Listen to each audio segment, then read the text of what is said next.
Hola clase, esta noche vamos a hablar del verbo jugar.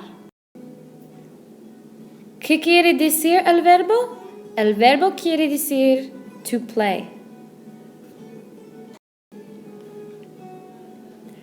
Jugar versus tocar. ¿Recuerdas? Do you remember? We use the verb tocar to say to play a guitar. However, we use jugar to talk about sports. It's important to note that tocar is used for instruments and jugar is used for sports or games. Ok, ahora vamos a conjugar el verbo jugar. Jugar is called a stem-changing verb. This means you have your verb, it's J-U-G-A-R, jugar, and then I stem change the U to U-E. Notice I don't have my nosotros or vosotros filled in. We'll talk about that in a second. So it's juego, juegas, juega. We'll talk about nosotros and vosotros, and then juegan, because it is an AR verb, therefore it has the same AR endings as you always know. The only difference is it goes from U to UE.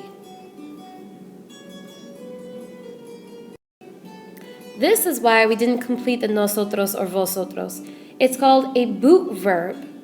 Do you see how there's no stem change, the U to UE, in the nosotros or vosotros?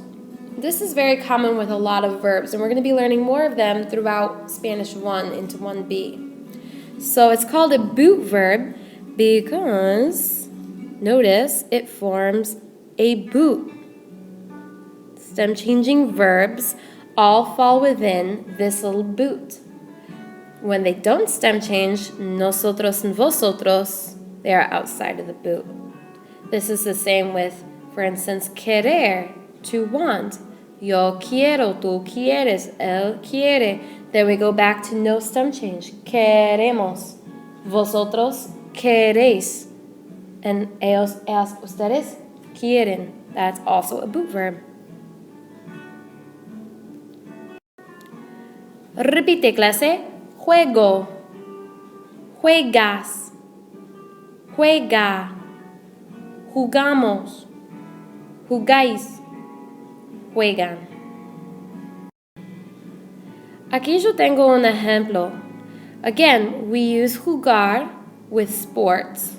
When you play with sport, when you are talking about playing a sport, you use the preposition a. Por ejemplo, Rafael y yo jugamos al tenis. You use a for all of the different sports and games. Remember, if you have a el béisbol, a el basketball, it becomes al béisbol, al basketball. Ok, clase, hasta mañana.